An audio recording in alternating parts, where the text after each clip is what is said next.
Choppin' it up with Ramel. No notes, straight from the throat. Choppin' it up with Ramel. Choppin' it up with Ramel. Choppin' it up with Ramel. No notes, straight from the throat. Good morning, good afternoon, wherever you are. Glad that you're tuning in. This is Choppin' It Up with Ramel. No notes, straight from the throat.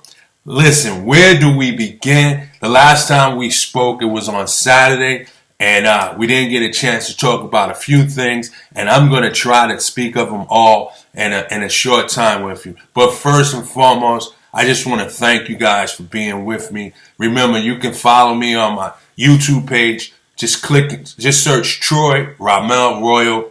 You'll see a bunch of videos there, Chopping It Up with Ramel. And please tune in. I have a Facebook page, and that's Chopping It Up with Ramel /Facebook.com. So lots to talk about. Let's get right to it. We're going to begin with the national title game last night. I went in, and shout out to Roderick and Byron. These guys told me all along, watch out for North Carolina. Don't sleep on them. And they were right. Shout out to Jonathan. He's always tuning in. For those who don't know Jonathan and I, we go back, way back from high school. Met him out in Thomas Edison High School. And he's been tuning in ever since, so I appreciate the love. Just want to talk about this North Carolina game last night. I don't know, I might be of the minority when I say this, but this was an ugly, good game. There was nothing fun about the game. I think the officiating was horrible. Although it didn't favor one team or one school or the other, it just was consistently horrible. It didn't allow for the players to get a rhythm nor get a flow for the game, as they took away the game by calling the game so tight. It wasn't like these are two rival schools. It wasn't like these two didn't like each other. It wasn't like these two met sometime before and it was physical that you needed to call this game as tight as it was. It was a horrible game. A lot of defensive effort on both ends. North Carolina probably played more defense, but at the end of the day, just a horrific officiating, and to me, it took away from the game. The game was the game, don't get me wrong. North Carolina, I figured they would win. I thought they would win, and they did win. And rightfully so, they won. And again, this wasn't the refs' favorite North Carolina. It's just that it was kind of horrible to watch at times. I mean, both teams without a basket over 5 minutes going into the second half. Only free throws. And then the teams didn't do their part as well, as the officiating is horrible. Neither team shot well from the free throw line. It was horrific. North Carolina shot about 57% from the free throw line. I think they were 15 for 26, while Gonzaga was about 65% at 17 for 26. It was just a horrible officiating, horrible to watch at times. No real flow to the game. But I'll say this, both teams played some defense. I thought that Gonzaga's bigs would be a little bit of a problem for North Carolina. I thought that they would give Meeks a problem, which it turned out to be. But Gonzaga's bigs couldn't get going simply because of foul trouble and maybe due to the North Carolina bigs. It's just, again, a horrible game to watch. I thought it was an ugly good game. It came down to the final seconds, and at the end, a school that shows that they've been there before, a coach that shows that he's been there before, as he's now 3-3 in title games. They seem to have kept their composure down the end, as Gonzaga, in territory that they've never been in before, began to unravel. And you saw that in the closing seconds. With 30 seconds left to go, this game was anybody's game. But Gonzaga started to unravel, and North Carolina gets to cut down the nets. Joe Barry, the second, playing on some bad wheels, definitely was a star of the game. He had 23 points. He led this team, had some big moments.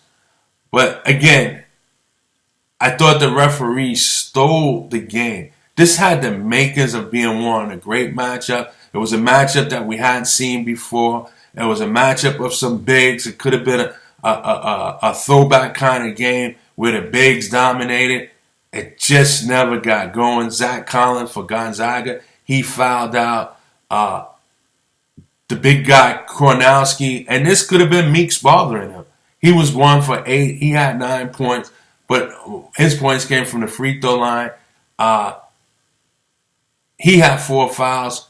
It was just horrible to watch. But nevertheless, you don't take nothing away from North Carolina. At the end of the horn, when the horn sound, North Carolina was victorious, and they cut down the nets once again, as North Carolina showed that they're one of the perennial schools in college basketball history of all time. And as I mentioned, Roy Williams, some people are going to put him up there with the great ones. This is his 6th trip. He's now won 3 title games with North Carolina. He's lost 2 title games with Kansas, but he did lose also one with North Carolina. But what a game it was. I just wish the officiator could have scaled back and let the kids play. Justin Jackson, he had 16 points. To me, he struggled a little bit. I don't know if he hurt or helped his stock in this game. Kennedy Meeks, I don't think he helped his stock in this game. Joel Berry, he probably helped his stock. Just the fact that he showed courageousness and he showed toughness to go out there and give it his all on a pair of bad wheels there, and to come up big with 23 points as well. It's just huge to see that. So kudos to Joe Barry II. I had a conversation with a very good friend, Byron, and he bleeds Tar Heel.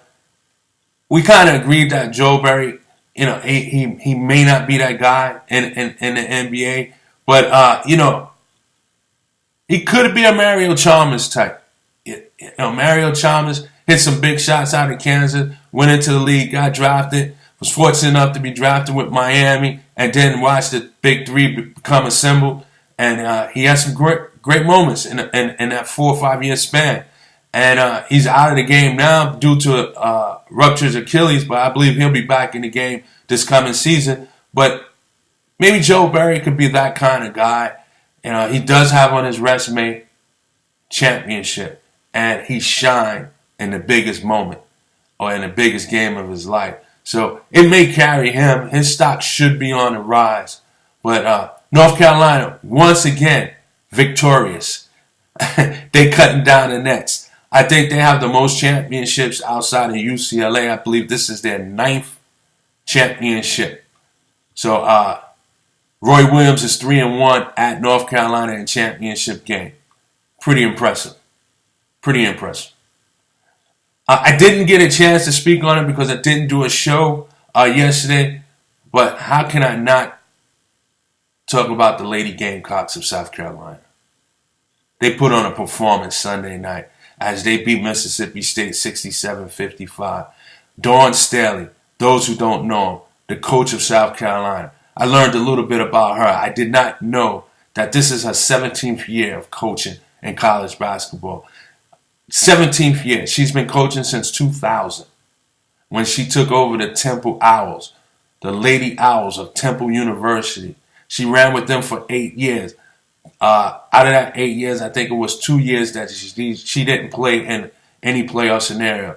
She also coached them in the NIT 1 year. She goes to South Carolina, and she takes them to a Final Four 2 years ago. The last 3 years, this team has won 35 plus games or 30 plus games. Her first 2 years with South Carolina, she had to change the program around as they were a 500 team, under 500 team. Since then, she's just ballooned. What can I say about Dawn Staley? She's the second African-American female coach to win a championship in college basketball. I think the last person to do it was in 1999, Carolyn Peck, as she led Purdue to the championship. Dawn Staley had a tremendous career as a basketball player. And in my mind, she may have been the female version of Jason Kidd. That's saying a lot. And because she is somewhat the female version of Jason Kidd, it's not a surprise to me that she's making an outstanding coach. In her 17 years of coaching between Temple and South Carolina, she's compiled a record of 393 wins against 160 losses.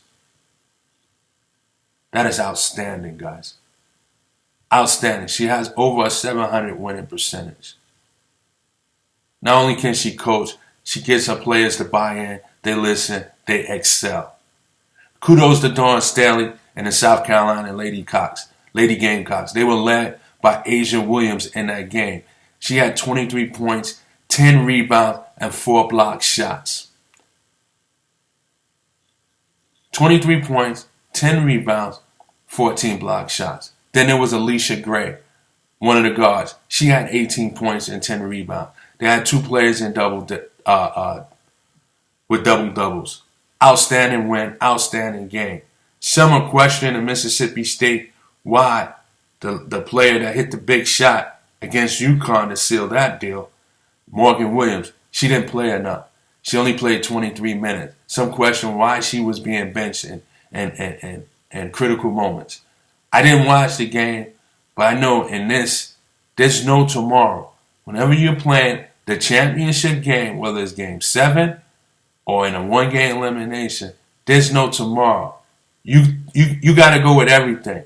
You go with everything. You throw everything out there. You put your best out there. If you feel the best is not getting it done, then you try new things. But Morgan Williams, for the moment, was a historical figure for the moment.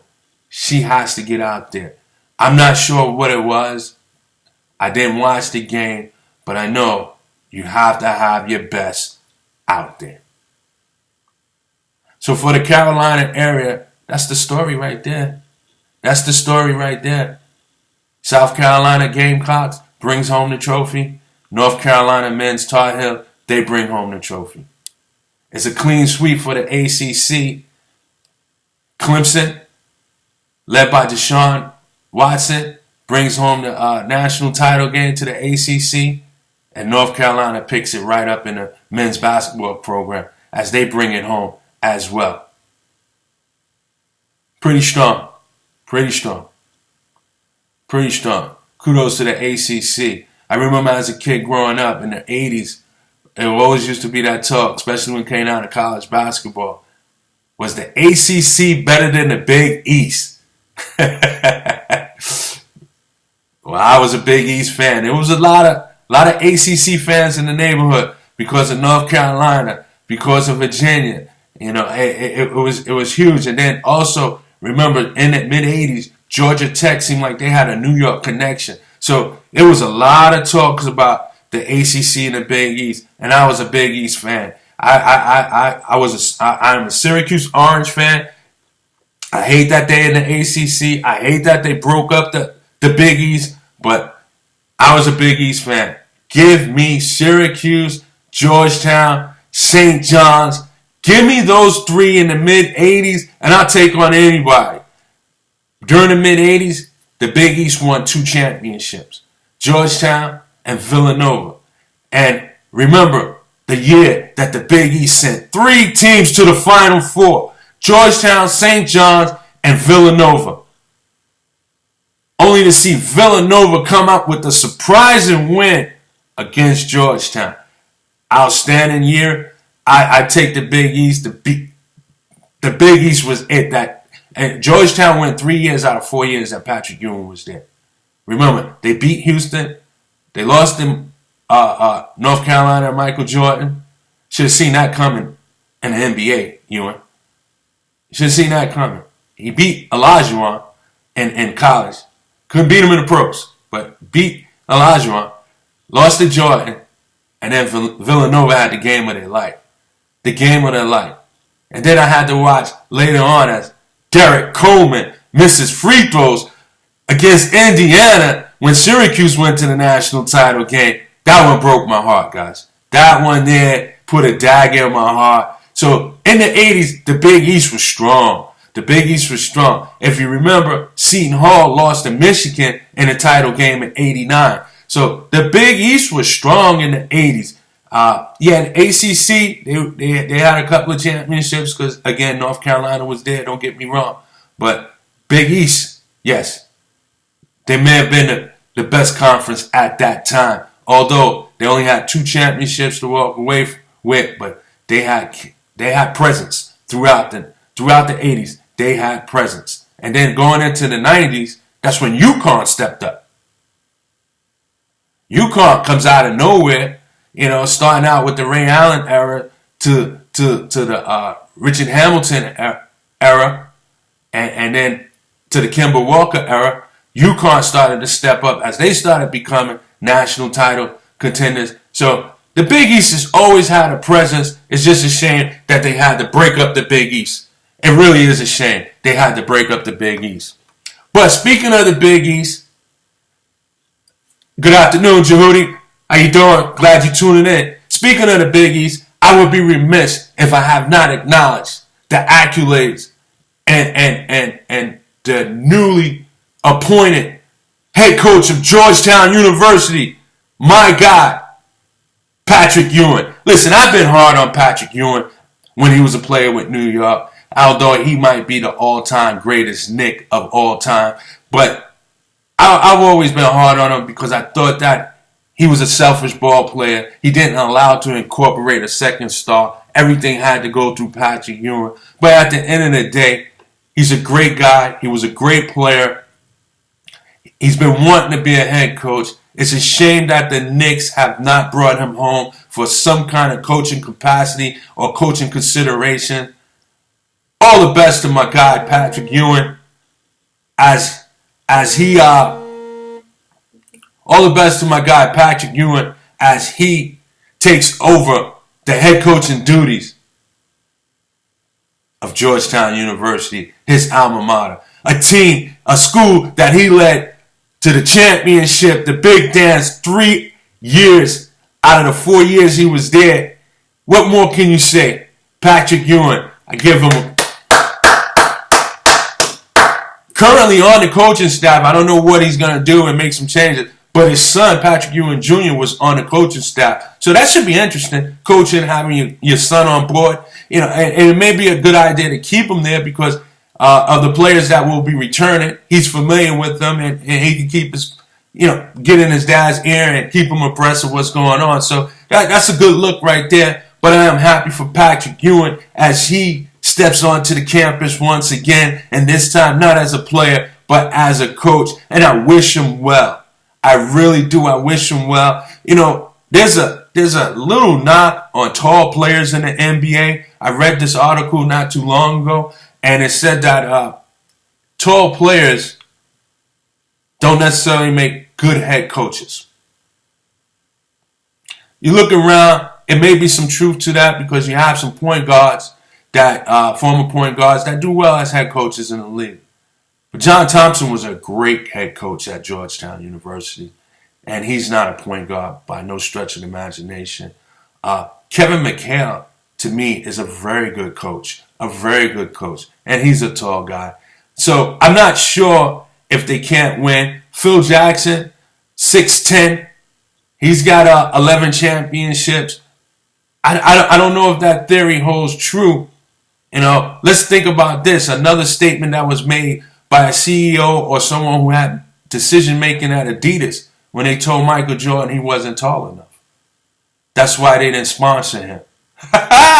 Let's look how that happened. Nike scoops him up.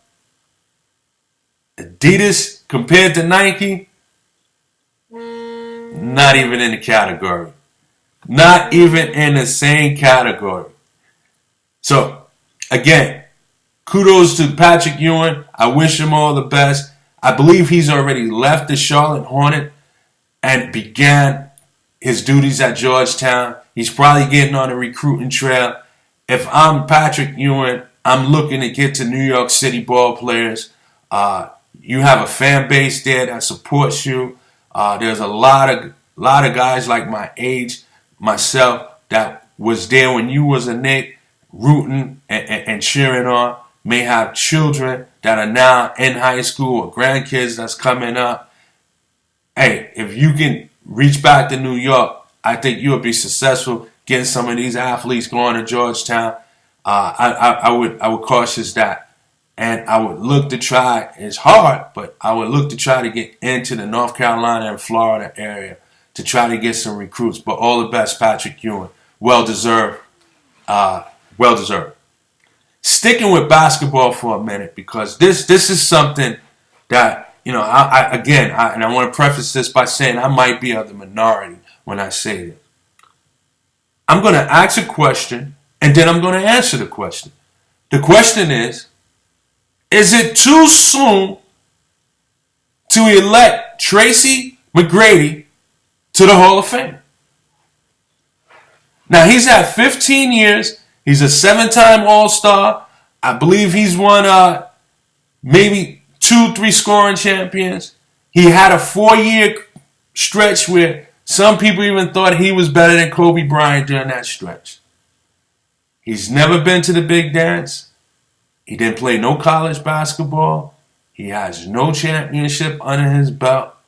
Just has countless wins and quite a few points. Is he a Hall of Famer? I think he gets in. Is he a first-time ballot Hall of Famer? That's the question I have for you guys. I'm answering by saying no. No. I don't think his body of work is strong enough to be a first-time ballot Hall of Fame. Do I think he's a Hall of Famer? Yeah, 3, 4, 5 years after. Yes. When you compare him to some of the guys that go in their first year, it's not even close. It's not even close. Was he a good player? Sure. Was he a good player? Sure. Was he a great player? Was he a great player?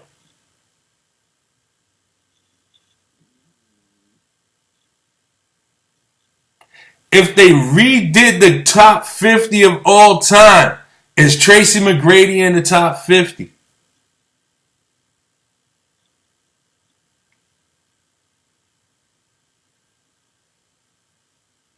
I think it's 2021. It'd be 75 years for the NBA.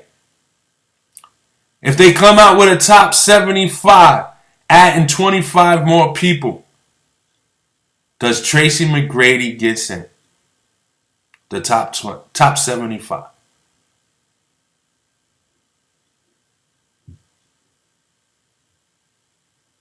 Now, in order for him to get in the top 25 from that 96 season and when they did the greatest 50, that means the 10 people that was overlooked then is going to get in.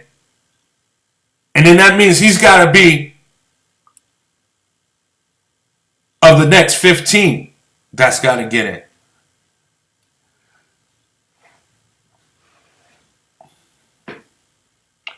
Shout out to Eddie Ness. He says he should. He should be top 75, or should he be a first-time ballot Hall of Fame? I have to ask you that, Eddie Ness. Top 75, I would nod towards top 75 before nodding first-time ballot Hall of Fame. Do I acknowledge he had game? Yes. No doubt about it. Tracy McGrady had game. Was he a great player?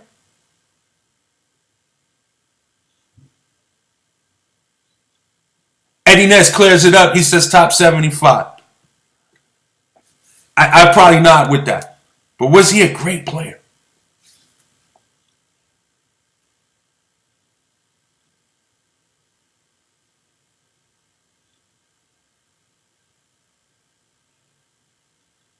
Eddie Ness agrees with me. He's not a first-time Hall of Fame ballot. I agree with that. I don't think he's a first-time Hall of Fame ballot. I like to know who was on the ballot that he beat out.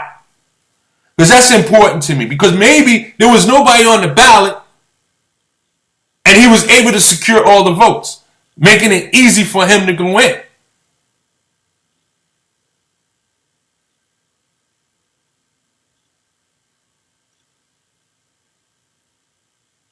But is he a first-time Hall of Fame ballot? I disagree with that. And I'm going to compile the next 25 for the top 75 to see he gets in.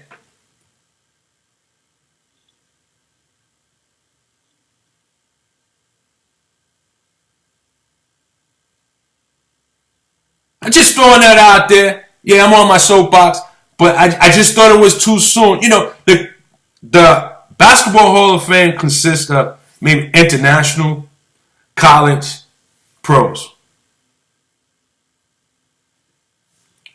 He has no college, so we can't speak of that. He's not an international player. He may have played in a couple Olympic games. I don't even remember.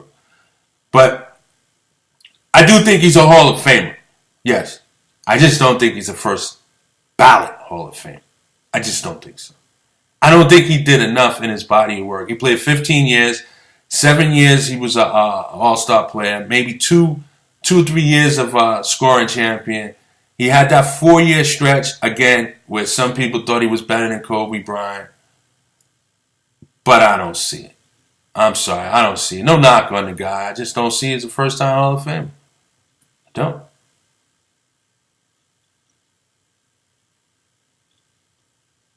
That means Vince Carter would be a first-time Hall of Famer, right? If Tracy McGrady is a first-time ballot Hall of Famer, Vince Carter is.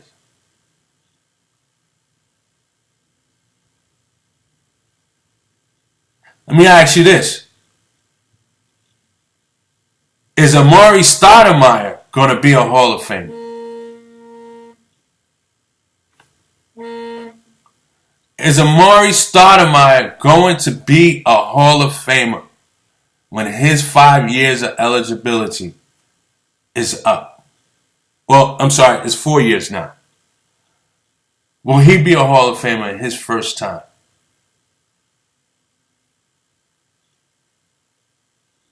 Eddie Ness says Vince, absolutely. Amari, no.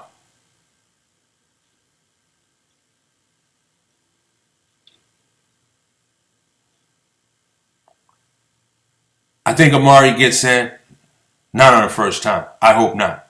I don't think he's deserving of it. But there was a stretch where you can make the case that Amari Stoudemire might have been the best power forward in the game for at least 2 years, 3 years. Injuries derailed him. But he does have numbers. We'll see what happens. Shawn Kemp is not in the Hall of Fame. And for a 4-year stretch, Shawn Kemp was there with Karl Malone. With Karl Malone. For a 4-year stretch, Shawn Kemp was with Karl Malone. Probably the most athletic power forward to ever play the game. Jump out of the gym. Get up and down the court with the best of them.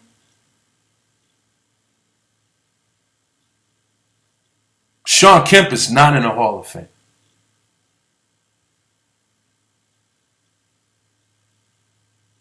And he went to he went to the finals. He went to the finals. And it wasn't just Gary Payton, because him and Gary Payton was equivalent to Karl Malone and John Stockton. And he's not a Hall of Famer. And he went to the finals. And at a stretch, he was the best. He was the most athletic power forward in the game, putting up 20 and 10. Jumping through the gym.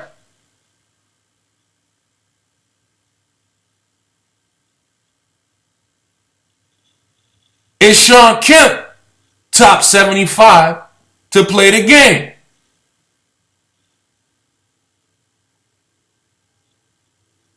And should he be in the Hall of Fame? I think he should be in the Hall of Fame. And he makes a legitimate argument of being a top 75 player to play the game.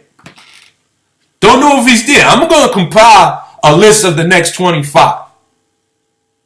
I am. Because that's coming out soon. And remember, of the 25, you got players of today that's going to be part of that 25. And you got people who was in the game then that didn't have enough body of work to be part of it. That's going to be part of it too. So that list is going to have guys like Duncan, Kobe, Iverson, most likely Webber. Don't forget Dominique that got snubbed. So you got players like that. Yeah, you know what? The Westbrooks, the LeBron, the Durants, they're going to be there. So it's going to be some Curry. He's going to be there. There's going to be some players today that's going to be there. Reggie Miller. He's going to be there.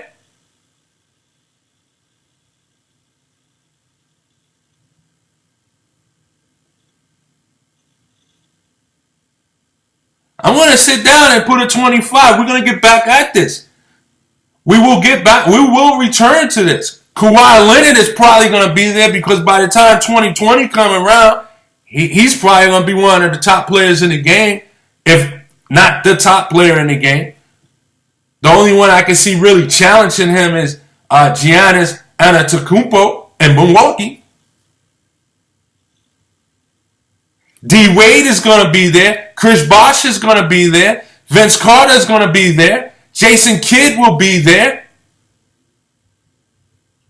Gary Payton will be there. I think I'm up to 15 already. Will Tracy McGrady be part of the top 75? Along with Sean Kemp. Carmelo's going to be there.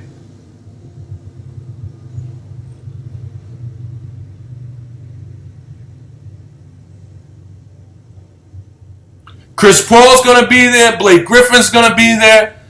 Will he be there? Tracy McGrady, will he be part of the top 75 when that list comes out in about 5 years, I think, or 4 years?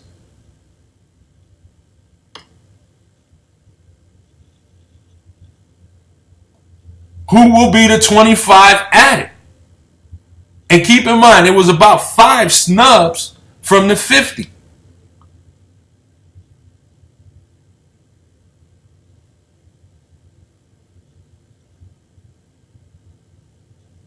Just something to talk about. Before I close, hey, baseball is back. Opening season. My New York Mets used a 6-run inning yesterday afternoon to pull off a opening day win against the Braves. Unfortunately, the pitcher, I can't think of his name right now. He suffered a little blister. He had to be removed from the game. He might miss his next start. That's the story of the Mets right there. Injuries. Injuries. And they need a pop in the lineup. But that's the story of the Mets. But we'll stay tuned. We'll keep up with that. Hey, I appreciate you guys tuning in, stopping by the View. Much love to Jonathan for chiming in. Much love for Eddie Ness chiming in, giving his thoughts, especially when it came down to the basketball, talking about if Tracy McGrady is the next 25 to get in. He probably is, but I tell you what, it ain't going to be that easy. It won't be that easy. It will not be that easy. Again, just to name a few guys: Dominique, Kobe, Duncan, Garnett, Pierce, Iverson. That's 6 right there. LeBron, D. Wade, Bosh, Westbrook, Durant, Curry, Clay. I'm up to 13 already. With 1 snub from the 50. 1 snub from the 50. Reggie Miller, Chris Paul, Carmelo. I'm at 21 right now.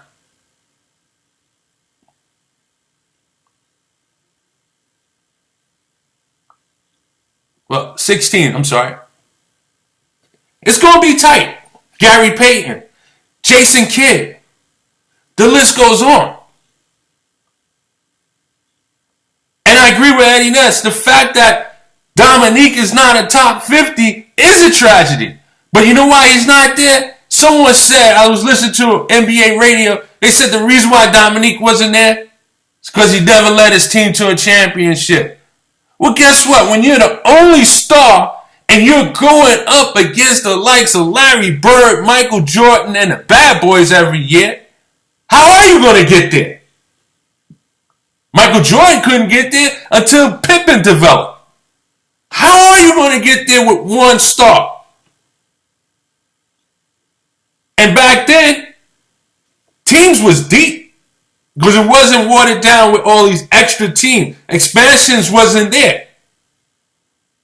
So you had maybe 2 starters on each team, 2 starting fives. But he was the only star year in, year out in Atlanta, winning their conference, winning 50 games. He just couldn't get past some of the greats. It happens. Doc Rivers, he was a decent ball player, but he wasn't an all-star player. He didn't even play with an all-star point guard. He played with a marketing point guard and Spud Webb, but that was about it. He didn't have no other scorer. Let me throw some names at you. Dan Roundfield. Tree Rollins. These guys wouldn't make it to the All-Star game or the Hall of Fame unless they bought a ticket. That's who he played with. Towards the end, Stacey Augmon out of UNLV never really developed. Should he be penalized because he never went to the championship game?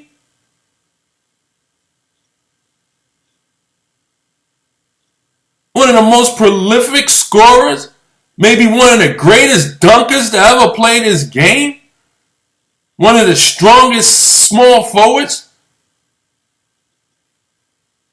And Eddie Ness reminded me, John Concat. John Concat.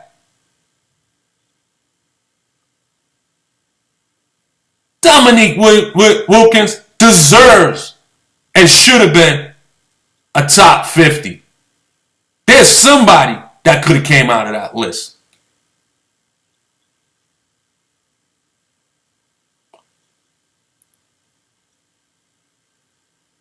Went to the University of Georgia. Played with a local guy in our neighborhood that grew up nearby us. Matter of fact, I shared the same coach with him. Throw a name at you guys. You know him well, especially from the Queensbridge area. Vern Fleming. He could tell you a little bit about Dominique Wilkins. He had to practice with him.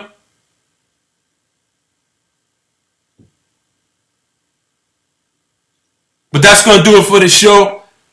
I'll catch up with you guys soon. Probably do something tomorrow or the day after. Peace and blessings. Appreciate you all tuning in. You have a safe one. Be blessed. Chopping it up with Ramel. Chopping it up with Ramel.